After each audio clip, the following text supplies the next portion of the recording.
awkwardly stared at each other for the last 8 minutes. It's everything about the concept is what we don't do anymore. We don't just have conversations with people where there's not an agenda. Right? It's like meeting a stranger in a parking lot or something, and then like, hey, you want to have coffee? Yes. Oh, so how you doing? How's your day? Exactly. Well, we are live here, Coffee with Humans, with my soon-to-be new friend, Christina. She's still actually a stranger. I only met her about 8 minutes ago. That's the essence of Coffee with Humans. Two people just bumping into each other randomly and then saying, hey, let's go have coffee. Before we got on the broadcast, I was thinking if we could have this discussion anywhere, where would that be? And I came up with we could be sitting in Iceland in a hot spring. Lovely. If you could have this discussion anywhere, where would it be for you? Love this question. I'm stumped right now. I'm not really a beach person in terms of getting in with the aquatic life, but I do like to be near it and feel the breeze from it. Yeah. And so anywhere by a beach. What drew you to clicking the button to have coffee with me? Was searching and I found this one and it grabbed me, it pulled me in, and it just seemed, your podcast and Coffee with Humans seemed very welcoming, that you were really eager and enjoyed just making meaningful connections. Coffee with Humans is like Sunday brunch. I love Sunday brunch. Okay, good. Because, well, you're in the right place. Only there's no food.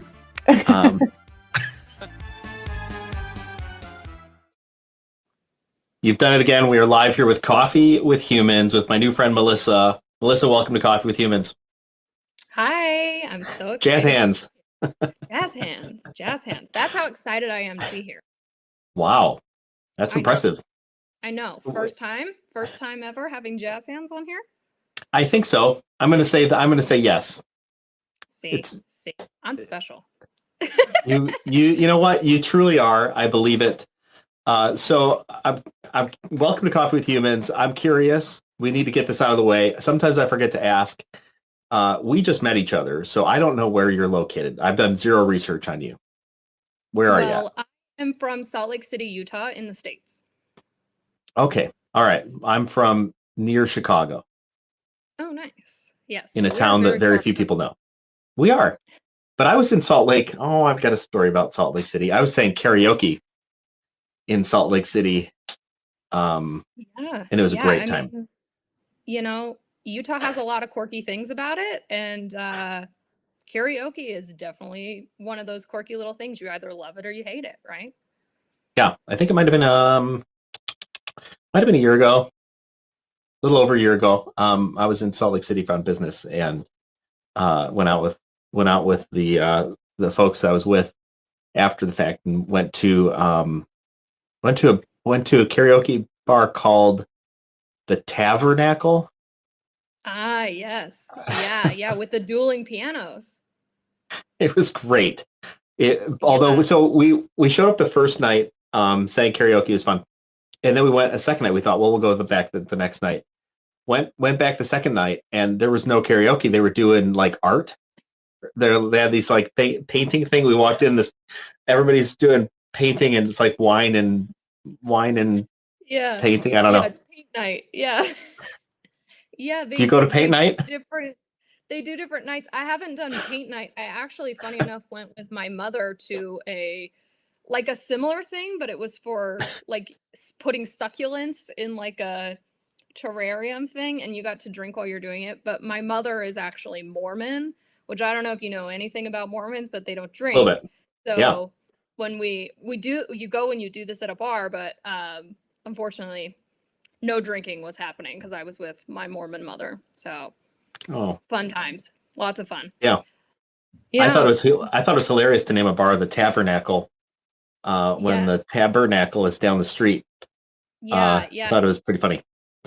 It's funny because if you go all over Salt Lake City, because the Mormon culture is like such a big part of Salt Lake City as a whole and Utah as a state, there's tons of things. One of my favorite martini bars downtown has a sign out front.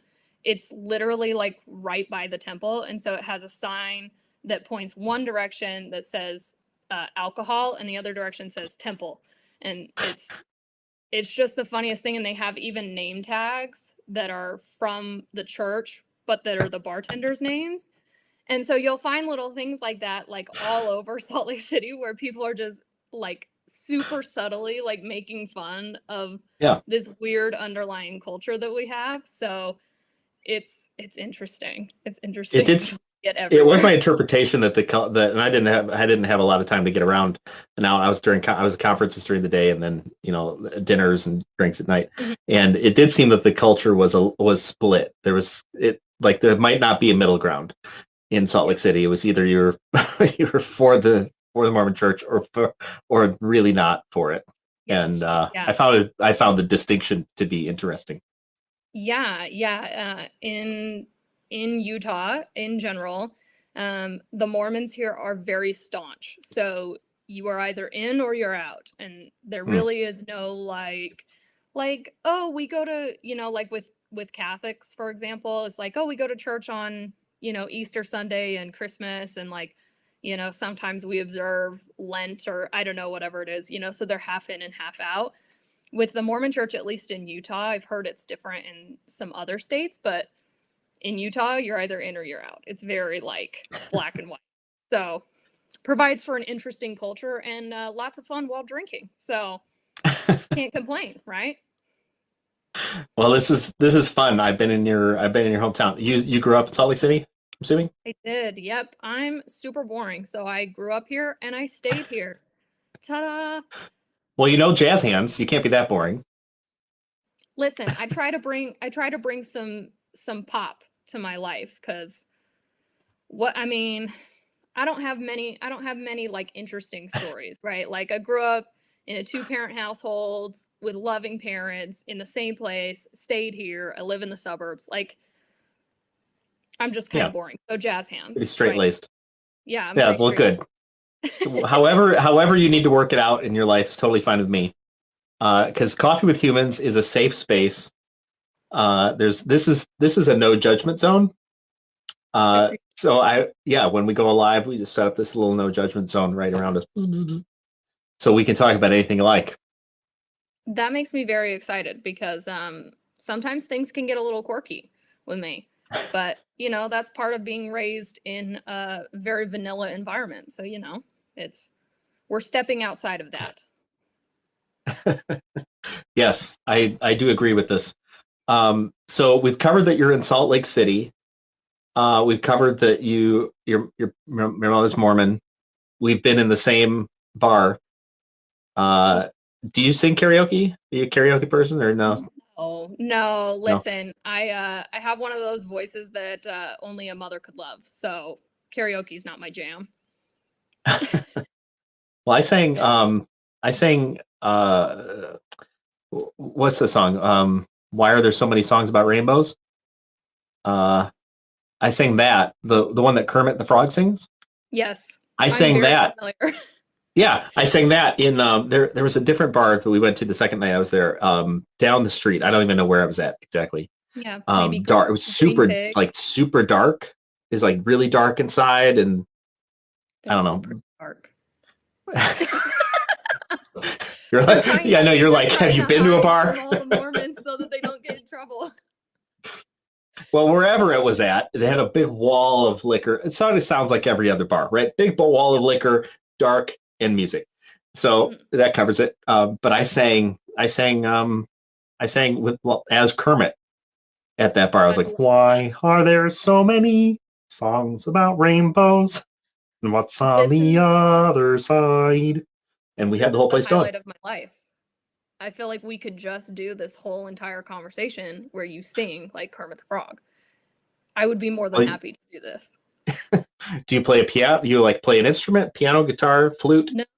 No. Unfortunately, I'm not the musical type. As I mentioned, I'm a little straight-laced. So sometimes my personality can be pretty quirky, but I'm really into like organization and like those types of things. So I'm not super creative. I always wanted to play the piano when I was younger, but I never could learn. Like I just looking at the page, like all the notes on the pages, they all just like all blurred into the same thing. And something you should know about me, fun fact, I have ADHD. So sitting for long periods of time and like just trying to do one thing, my brain is like, squirrel, Like, let's go do something else. So unfortunately, I don't play any musical instruments, but I have a love for people who can play it because I cannot. So Okay. Huh. Well, it's never too late to learn, I'm told, but I'm trying to learn guitar and it's not going so well. And I have a 20-year-old guitar because my parents bought for me in college when I wanted to learn the first time, and it didn't go so well then either. But I'll hang with a piano player and I'll sing.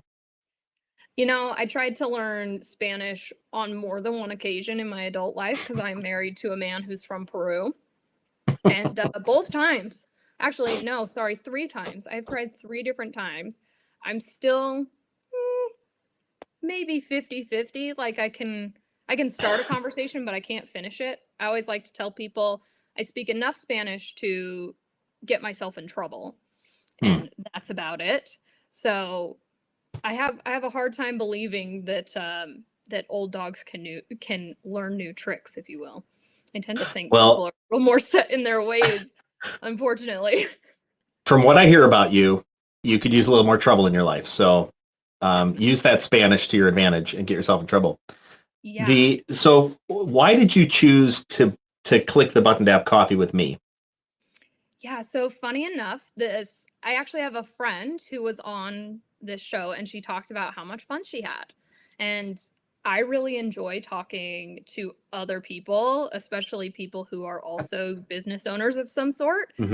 As you can assume, working from home, I get very bored just sitting in front of my computer all day long. I have lots of conversations with my 2-year-old, but at some point in time, having conversations with an adult is a really nice break. So when I thought about, I could come on here, it'd be super casual. We would just chat and then we'd maybe talk about business too. I was like, sign me up for that. So that's why I'm here. Okay. So I'm your adult conversation fix for the day. Yes, you are. Yeah, I haven't talked to any other adults today aside from my husband who, let's be honest, he's really a 7-year-old trapped in a 30-year-old body. Oh, snap. Here we go. It's okay. I tell him this all the time. It's not new. Hey, if it's working for you, that's all right. That's good. Yes. So you're one of the topics that was on your mind, because I ask everybody to just give me a heads up on what you're thinking about. And then you probably wait like 2 or 3 months to get on the show. And then whatever you were thinking about 2 or 3 months ago no longer is what you're thinking about, which is, totally fine. But when I said, hey, what are you thinking about today? You said work-life balance, which is, it's interesting that that's on your mind when you also have a 2-year-old running around and you're trying to do work and get your adult conversation fix for the day. So you must know a little bit about work-life balance. Yes. Yeah. Funny enough, I actually started my business in order to obtain this work-life balance because before I got into this business that I have, which I will talk about later, but for all intents and purposes, we'll just gloss over it for now. When I started my business, I was pregnant and working for a business finance company. I'd worked there for several years, and basically I was in charge of, I like to tell people I was the enforcer for uncollectible debts. So basically what would happen is people would go through the collection process, then they would say, we can't really get anything out of this. We're going to push it off to our legal department, and they basically get to handle it. So what I was in charge of is hiring people all over the United States to go and either do repossessions or serve court documentation or all of this fun stuff, right? So I did that for a long time. As I'm sure you can imagine, it's a pretty stressful job. It's not the most fun and quirky and flexible. It's a lot of work. So I was working probably 50 hours a week. And when I realized how much money it was going to cost to put my daughter into daycare to work 50 hours a week, it was like 50% of my take-home pay. And I was like, well, if I'm going to work 50 hours a week and bring home like $1,500, like there isn't a snowball's chance in hell I'm going to do that, for one.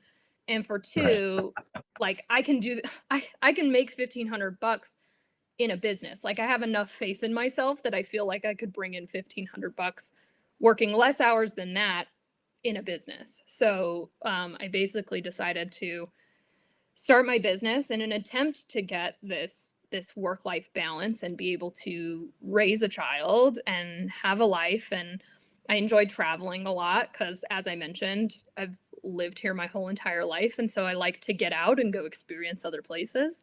And so, you know, when I started my business, I was like, well, I want to help other people do this too. So I started off as a virtual assistant and slowly kept creeping into this role of like hiring people and managing team members and helping people develop strategy to grow their business, but not spend tons and tons of time working inside that business.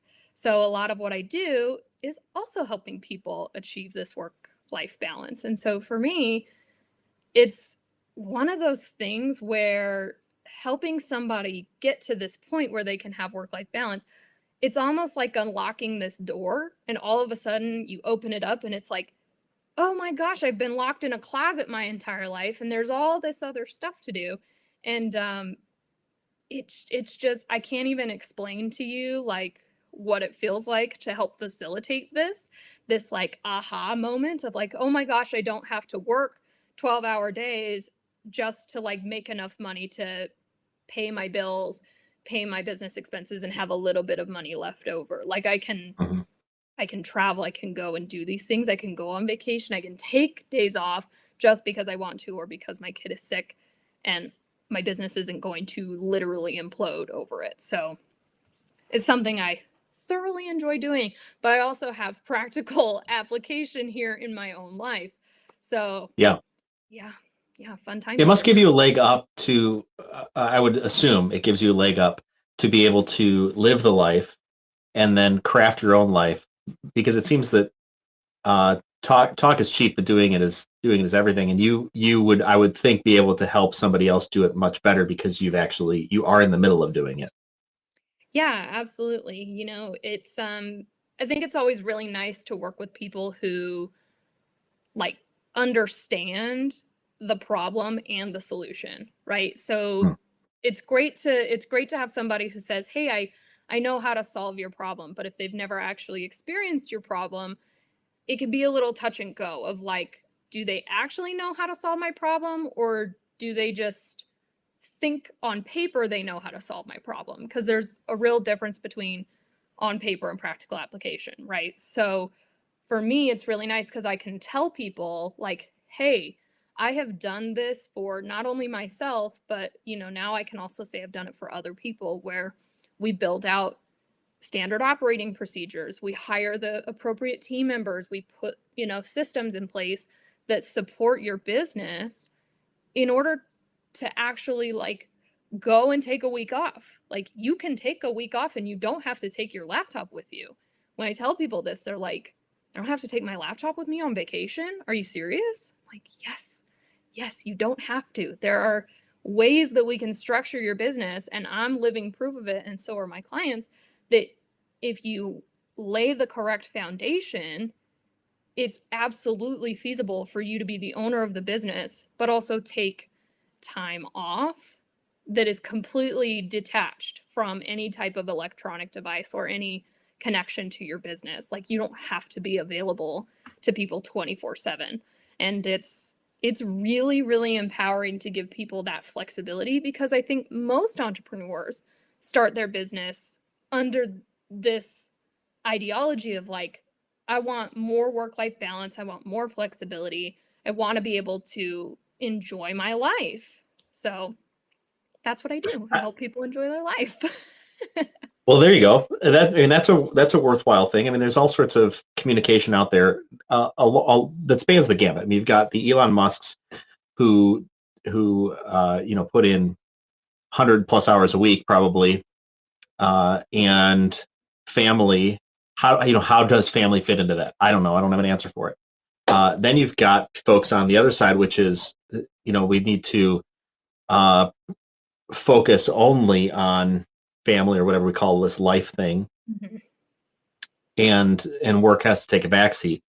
Then you've got Right. some folks in the middle, and this was work-life balance came up in a previous chat once with a friend of mine, and she was just talking about how she's putting her life together, and another friend of mine contacted me and had kind of similar thought. She said it's kind of like pizza, that it's not really apply yourself all to your work and then apply yourself all to your life and apply yourself all to your work. It's really like a pizza, and achieving the proportion of ingredients of work and of life, or or a family time or personal time or whatever that those components of your life are, achieving a certain proportion of those, so that in the end you get the pizza you want, which Yeah. is, I mean, that's a great lesson from entrepreneurship. If entrepreneurs, well, I've worked lots and lots of entrepreneurs, and I've told them all the fastest way to lose money is to start a business.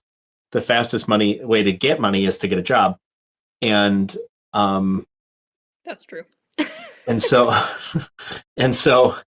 if the input that you have to put in, because sometimes you got to double down on those efforts, Mhm. if the inputs that you're putting in are not leading to the lifestyle that you want, go get a job. You might have more money, less stress, and be happier in the end. Yes, But if you're absolutely. going to go down the entrepreneurship road, you have to. It's a process, I think, of assertiveness, of really taking your life under your own control. And I think the word that comes to my mind when you're talking about what you're experiencing is the word freedom. But Yeah. freedom is not free.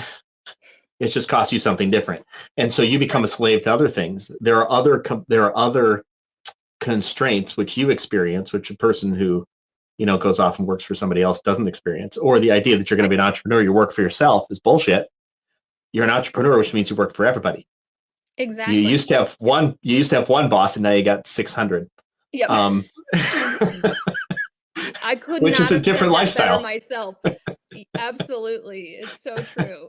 It's so true. but it And works. I mean, it probably works for your mind too, I would think, because if yeah, you're a little bit of this, a little bit of this, a little bit of this, a little bit of this, you have to feed that, and you have to be assertive about knowing that part of your personality, and then crafting your life to fit into it. So you might actually not survive in a in a job where you're like a repetitive motion type thing.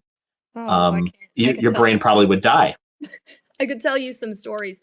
I funny enough, so I like to tell people this story about my dad. So growing up, I have parents who are over 65. Well, they're in their 60s, right? My dad is over 65. So just to give you an idea of like what generation they fall into. Sure. So my dad taught me a lot when I was growing up, of like, you just put in your time, you like go to college, you get the career, you put your time in at that job, you cash out your 401k, you retire, and then you can do what you want, right? Which I think a lot of Mm-hmm. us, were taught this. But I kept getting into this weird pattern of like, I would start a job, I'd be really excited about it. A year to 2 years would go by, and all of a sudden I was like pulling my hair out. I was like, I am miserable. I cannot imagine having to do this one job for the next 40 years of my life. Like I can't possibly do that. I don't know how people do this. And for a long time I thought, like, I just need to grit my teeth and bear it. Like, everybody's miserable. I just have to do this. When I started my business, I realized that this is not the case. And for my brain, you're absolutely right. My brain needs lots of different challenges to like go through in a day. So for me, having 6 or 7 or 8 or 9 or 10 bosses is totally fine, because each of those bosses has different challenges that I can help them solve, or that I can tackle in their business. And it changes every day. So it works out really well for me. And I found that a lot of entrepreneurs have these things as well, right? Where they started out in corporate and then found that this just wasn't like, it just didn't seem like a fit. And so then they moved into entrepreneurship and they're like, oh my God, here it is. Here's the fit. Like, you know, but nobody gets told in high school or whatever that like entrepreneurship is even a pathway. So it's kind of one of those things that everyone I talk to is like, oh yeah, it just fell in my lap. Like I just stumbled upon this thing, and it happened to be the perfect fit. And so, people always are in search of this work-life balance, and then entrepreneurship just kind of like pops itself in your lap. Because when you think about entrepreneurship, at least when I think about entrepreneurship, I think about the never-ending hustle, right? I think about this like super bro culture of like, if you want to make $1 million, you gotta work 15 hours a day. Like just this crazy, aggressive, like this is the way you do it, and this is how you have to be successful. And to its credit, in the beginning, when you're first starting your business, a lot of it is that grind, right? Where you're trying to get clients and you're trying to build this business, and you can't outsource to people because you need revenue in the business. So a lot of the beginning stages is that. And this is where that whole like pizza analogy comes in of like, okay, right now I may need to have just a cheese pizza, and hopefully we're going to eventually start to add some of the other pieces back into this to make it what I really want. And, I tell people all the time, like, work-life balance isn't something that just happens. It's something that requires work. It requires this continued persistence and pursuit towards that end goal, which you mentioned a little bit earlier. But it takes work. It's one of those things where you have to put hard boundaries on things, and you have to say, okay, I'm done working at 5:00. If I get an email at 5:30, that's, time that I dedicate to my kid.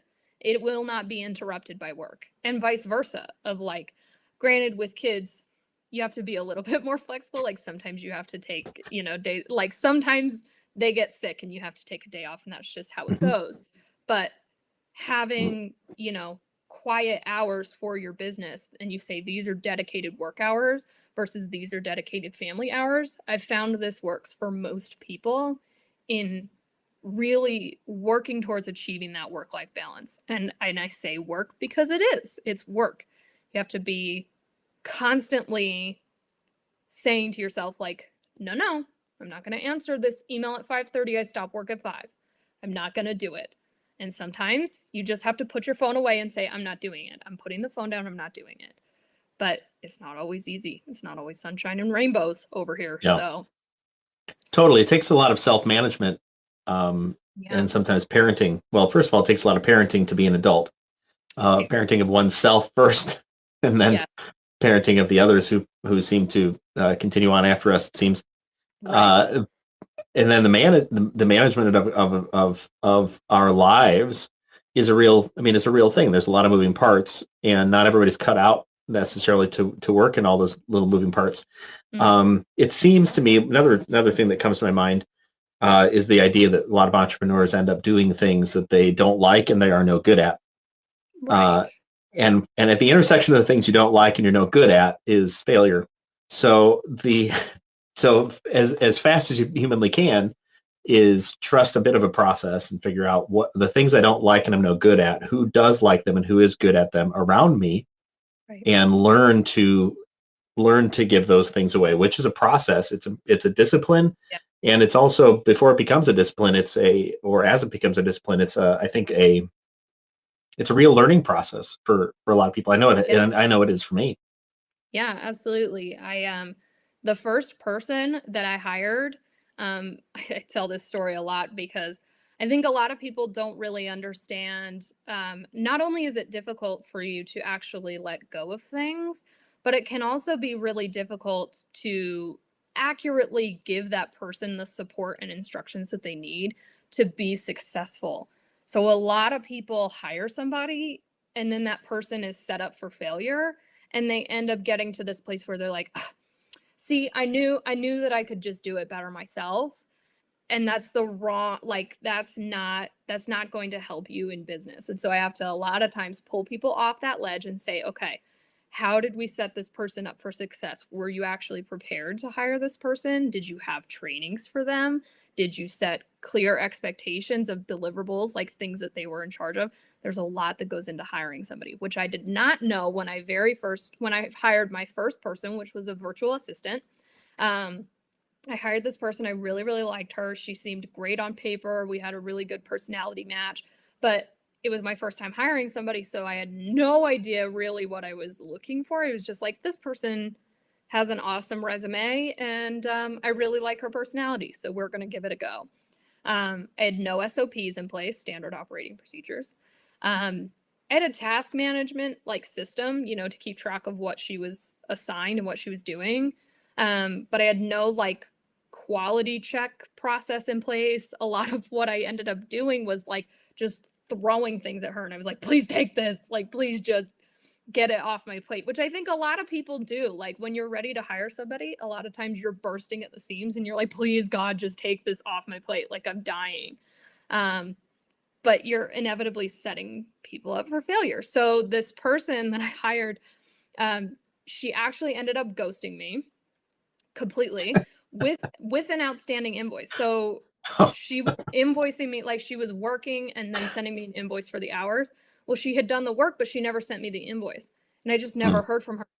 And so I was like, how bad of an employer am I that you don't even send your final invoice to me to like get paid for the work that you already did, right?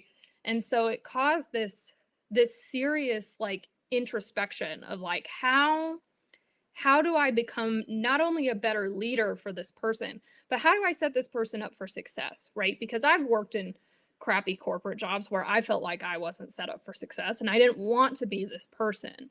So this is kind of how I stumbled into my role now, which is the online business manager role, which is basically a general manager or a virtual COO of a business. I handle team management, hiring, SOP creation, systems, all those fun things that business owners don't want to do.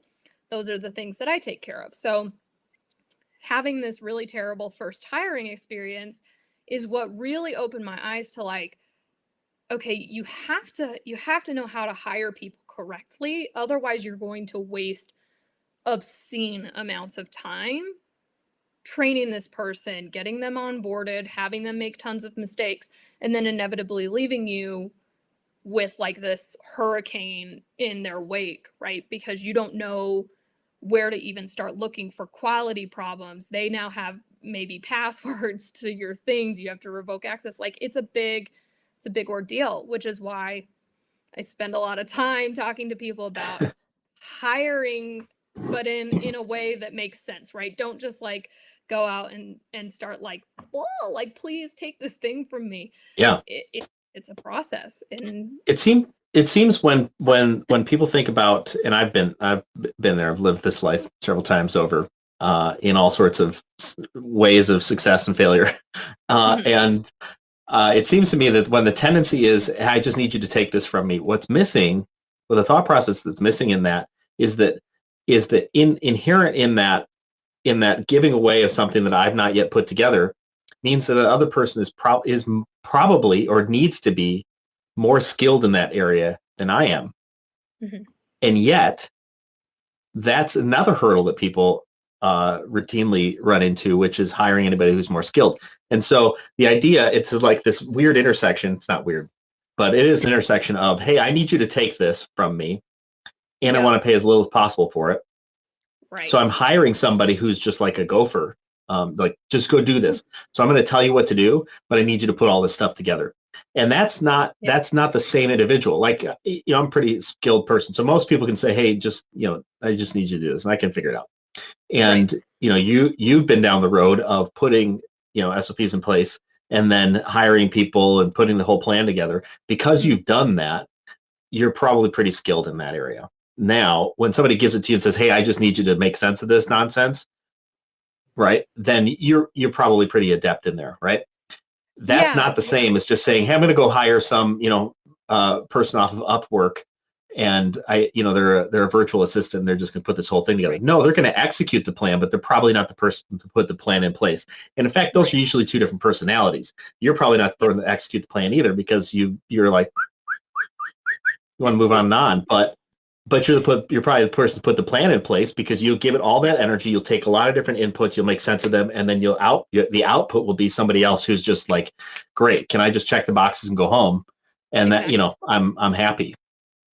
Yeah, exactly. And, so having somebody to actually implement a strategy is a very different personality type. Now, I'm pretty good at holding people accountable. So putting the systems in place and then holding people accountable to follow them, that is like not an issue for me. But it's, when you're hiring somebody, you're expecting them to follow your instructions. And so sometimes, that's the person who's like supposed to go and do the thing. Now, with business owners, I wanted to go back because I had a thought while you were talking of like, the problem that I see with business owners is that they'll hire somebody, but they're basically hiring somebody to do like 10% of the work. So because they're not adequately prepared with the SOPs or the systems or any of this back end like foundational stuff to help support that person, the business owner then has to give tons and tons of explanations, do countless amounts of videos. Onboarding takes, 2 or 3 months when really it could take 2 weeks if you had all these like, built out for this person to go through and just binge through them. So it ends up taking months. It takes lots of your time. And in the end, the business owner still ends up doing like 90% of the work because they're explaining the whole process, which at that point, I've had countless business owners say to me, like, if I have to explain all of this to this person, it would take me the same amount of time to just do the thing. So then you're essentially paying out money, but you're taking longer and it's taking more of your time, which is why these SOPs and things like that are so important. And, just by nature, people don't understand what they don't know, right? Like they just don't know what they don't know. So Yep. Most people have no idea that SOPs are even a thing, let alone like how to craft one or how to use them to like hire the right kinds of people and make sure that the people you're hiring have the skills to execute these SOPs. And like there's a whole bunch of stuff, but if you don't want to do the 90%, you have to do a lot of work up front to build the foundation. I use the analogy of a house all the time, where like you wouldn't just buy a plot of land and start putting 2x4s out and creating walls on top of this dirt, right? Like you would never do that because eventually the dust is going to settle, the walls are going to like fall over, like they don't have anything to connect them to the ground, and eventually your house is going to fall apart. So why people do this with their business all the time, where they don't build the proper foundation and they just start putting up walls and in this like panic mode of like, oh my gosh, I had this huge client sign on today. I don't have any of the capacity to like handle this person, but I also don't want to say no. So now I have to hire somebody and I don't have any support for them at all. Like this. Yeah. Well, that's what do they call it? They're working on your business versus working in your business. There's a process. Right. It's a discipline. It's an assertiveness to work on the business and take really a step back. Years ago, I ran a e-commerce business and had a handful of people and a couple distribution centers and stuff. And I had a hard time letting go of things because I found that in my personality, if I would be in the vicinity of people talking about something that needed a decision, I'm a good, I'm it's like, I know a lot about that stuff. It's my company. I'll, figure this stuff out. And I would have the tendency to offer my opinion, which was not needed. My opinion was not going to make that decision markedly better in the moment. And so what I decided to do is I would just not show up to those things. And I started at one point in time to be able to extricate myself from the business. I would just not show up during the day. I would still be available. I'd still work. And what it allowed people to do was not see me, so not to feel like they had to run something by me.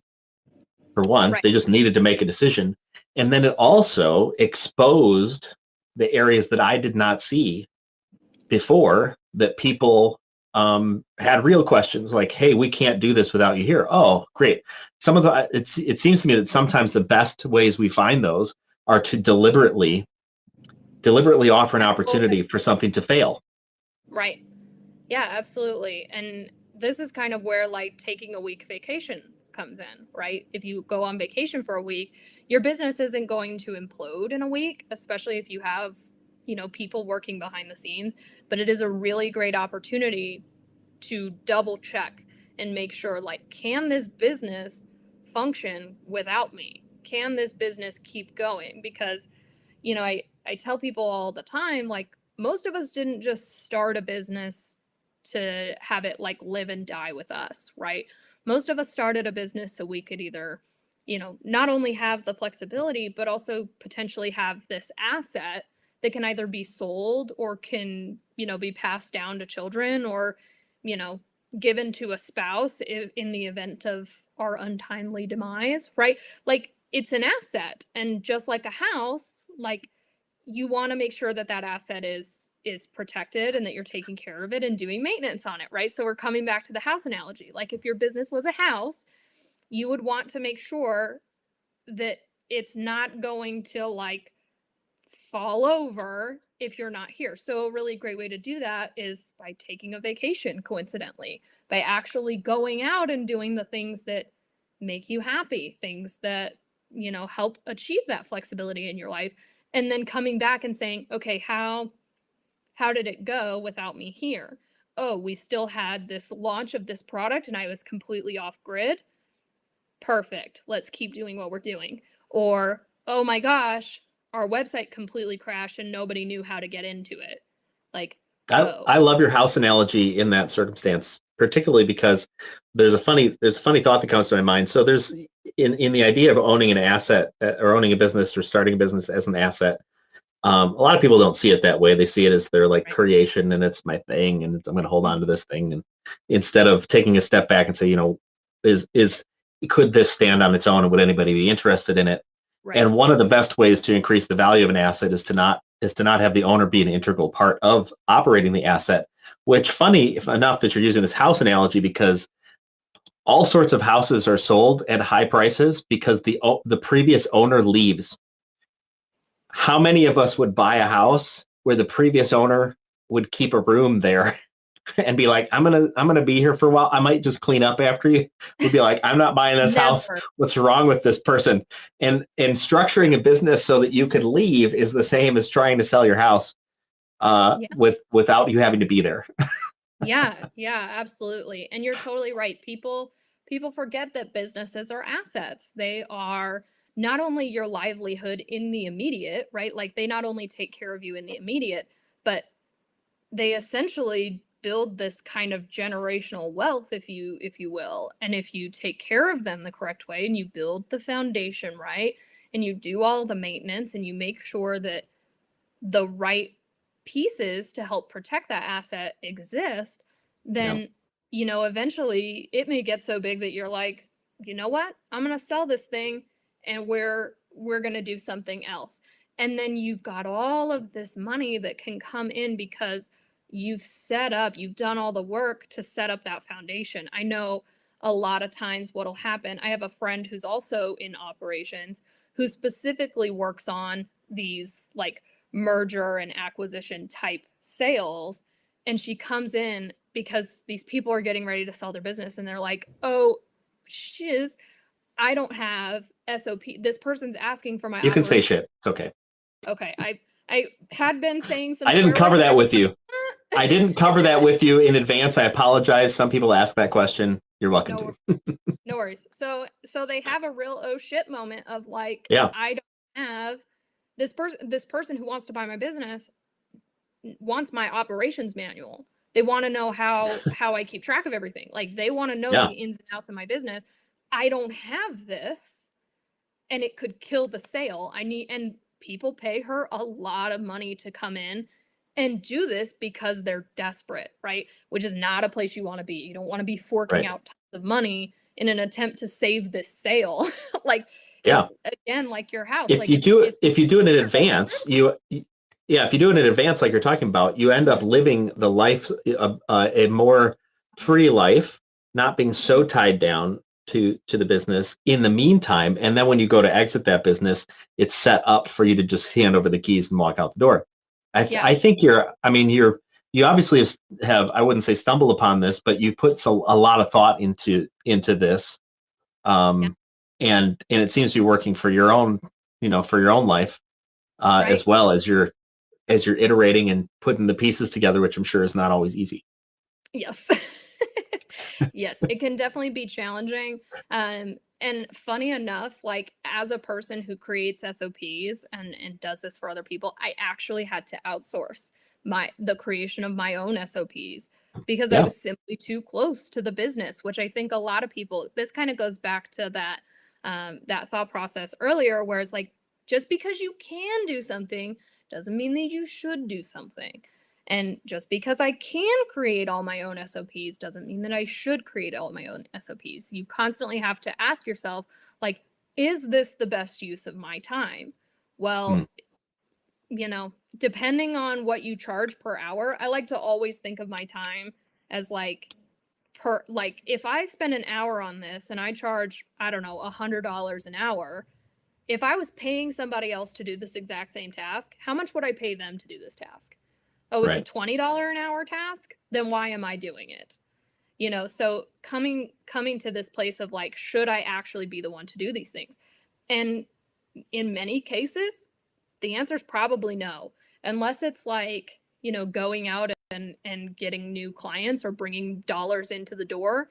More than likely, you should not be the one to do it. And that's just, it depends on every business. Every business is different. But in my own situation, I was not the best person to do all of my SOPs. I created all of the videos that then led to SOPs, but I did not take the time to do the SOPs because it's a lot of work. And frankly, outsourcing it to somebody else was a better use of not only my time, but also just my energy, and for the sake of my sanity, I was like, I can't be doing this. I'm going to get into the weeds on this, and I'm going to get down in the mud, and I'm not going to be able to pull my head out of this. And being able to see that is a real skill. It's a real skill. Totally. And it seems like it's a, I wouldn't say it's uniquely, it's maybe it's just a overall human condition issue, but it seems that we inevitably or have to go through that cycle of getting things flipped, where all of a sudden we become, well, it's like we're working for our business rather than our work working for us. Our work really should be an integral part of our lives and our psyche. And like you talked about, you said to save my sanity, I needed to do this, which is a real thing. There's just so much a person can take on, and when you take on, and I've lived this time and over, once you're at 100% capacity for making decisions and working stuff through, it's over. And then it's like, the real bad habits start creeping in, where it's like, what do you want for business, for dinner? It's like, I don't know, the easiest thing, fast food. And all of a sudden that ends up in a bad cycle. So I think there's a real assertiveness and protectionist side that we need to develop as entrepreneurs to be able to take care of our own like you talk about, our own sanity, our own minds, our hearts, our spaces, our physicality, because then we actually can skillfully work on our businesses. But once that domino has flipped, all bets are off. Yeah, absolutely. And I think that's really the end goal of achieving work-life balance, right? Like, people, just to like bring it full circle, right, is like, the reason why people want work-life balance, like, yes, it sounds great, but it's also a really great way for you to protect your sanity and make sure that you have energy to do the things that bring you joy in life. Because at the end of the day, like, if you're living to work and working to live, like, it just is not, you're gonna go insane. You're gonna have, severe depression at the end of it. You're not going to feel like getting up in the morning. You're going to experience burnout. And this is why it's so, so important to not only work to achieve this work-life balance, but continually try to achieve that and do things to make your abilities to achieve this better. Like, do additional things. It's a work in progress all the time. Yeah, totally. Well, I know you've got something coming up here. I asked you if I ask all my guests if there's a link that we should put up on the screen at some point in time. What's the link?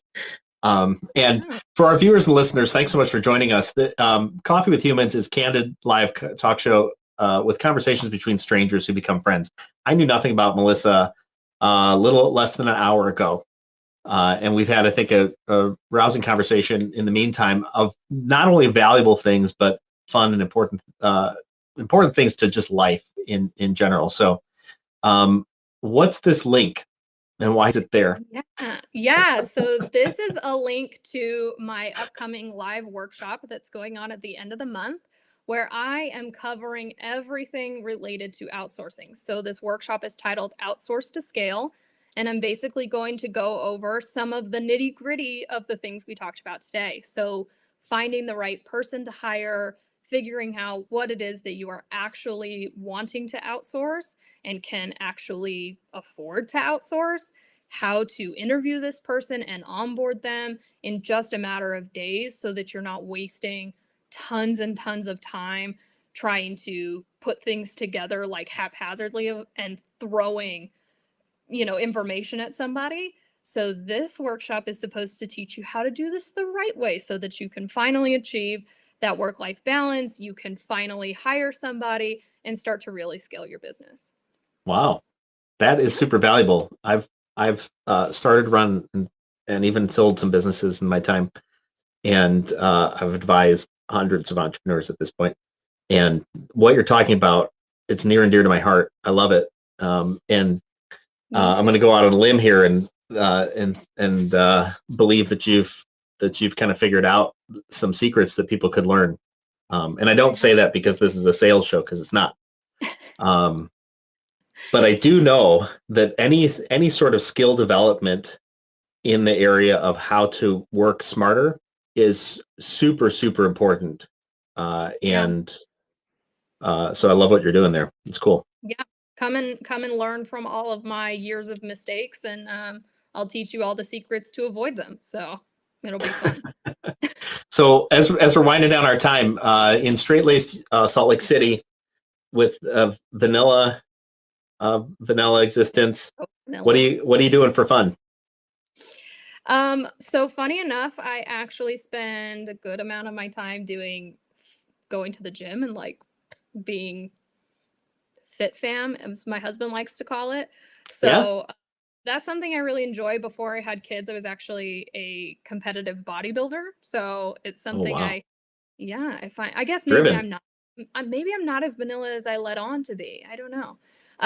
But yes. So as a competitive bodybuilder, I found that it really helps to decompress after the day. So I really enjoy it. I also enjoy a good glass of wine just on the porch at the end of the day with my husband. So, those are some of the fun things that you can find me doing. That's awesome. Well, Salt Lake City is a great place. I know a little bit about the areas around it, and I've been there. And what you're doing for work is so valuable.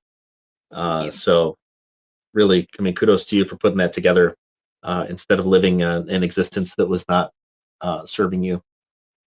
Yes, it has served me very well. So thanks so much for having me on. This was lots of fun. Yes. Well, this is Coffee with Humans, live candid conversations between strangers who become friends in an effort to make the world a better place. You can find us frequently. It's an unknown schedule. This schedule is mystery, but you can find us frequently at YouTube. Yes, exactly. Every week, several times a week, on YouTube, LinkedIn, Twitter, Facebook, Daily Motion, Apple, Google, Spotify, iHeartRadio, a bunch of other places. Join thousands of listeners each month. Ooh, jazz hands. All the places. All the places. Jazz hands, all the places. I love that. Thanks for joining us. We'll see you next time. Bye. One of the things I love about Coffee with Humans are the raw conversations I get to have, meeting new people just like you. If you or someone you know should be on Coffee with Humans, go to coffeewithhumans.com. Remember, the only rule is no sales calls.